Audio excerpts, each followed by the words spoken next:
In a small, cold shed in Paris, a woman worked late into the night, stirring vats of dark ore by hand, searching for something no one had ever seen. What she found would reshape the modern world. She discovered new elements, gave science the word radioactivity, and became the first person in history to win 2 Nobel Prizes in 2 different sciences. She did it as a poor immigrant, a woman in a world that told her she did not belong in a laboratory. And in the end, the very discovery that made her immortal would also take her life. Her name was Marie Curie, one of the greatest scientists who ever lived. This is the story of her genius, her sacrifice, and the glowing secret she pulled from the darkness. She was born Maria Skłodowska in 1867 in Warsaw, in a Poland then ruled by the Russian Empire.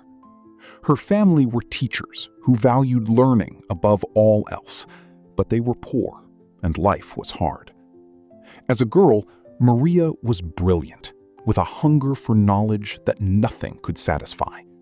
Yet the doors of higher education were closed to her, for in her homeland, universities did not admit women. Undeterred, she joined a secret illegal school known as the Flying University, where Poles studied in hidden rooms, defying their rulers. To pay for her sister's studies in Paris, she took work as a governess, quietly nursing an ambition that would one day astonish the entire world. At last, at the age of 24, Maria saved enough to follow her dream.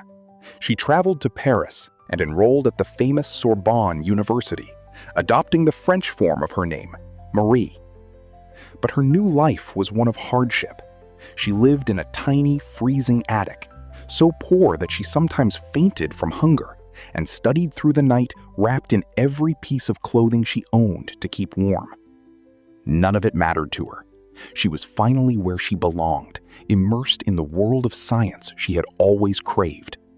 She threw herself into physics and mathematics and rose to the very top of her class. In the lecture halls of Paris, her extraordinary talent was about to be recognized. In Paris, Marie's search for laboratory space led her to a shy, brilliant physicist named Pierre Curie.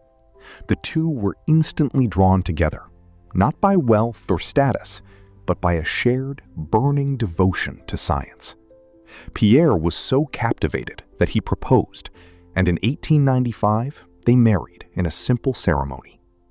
Theirs became one of the most famous partnerships in the history of science, 2 minds working as one.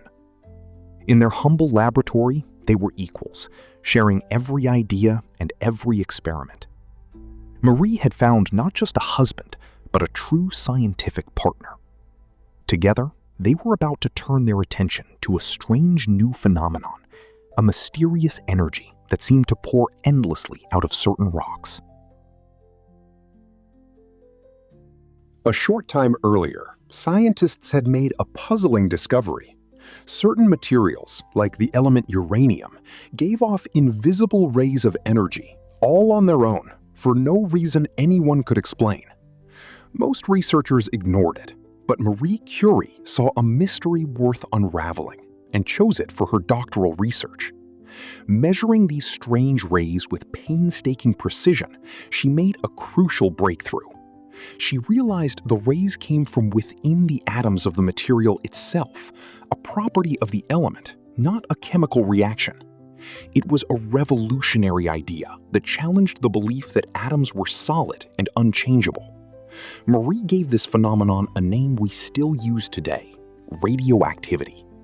But her greatest discovery still lay ahead, hidden inside a heavy black rock.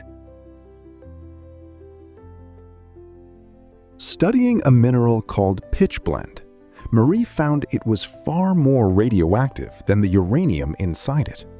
She reached a bold conclusion. The rock must contain unknown elements, far more powerful than anything yet discovered. To prove it, She and Pierre began years of brutal labor in a leaky, freezing shed, processing tons of heavy black ore by hand, boiling and stirring it hour after hour. From this mountain of rock, they finally isolated two brand new elements. The first they named polonium in honor of Marie's homeland, Poland. The second, which glowed with a faint blue light in the dark, they called radium. Marie had pulled two new elements from the darkness and given the world a glowing new source of power. In 1903, the world took notice.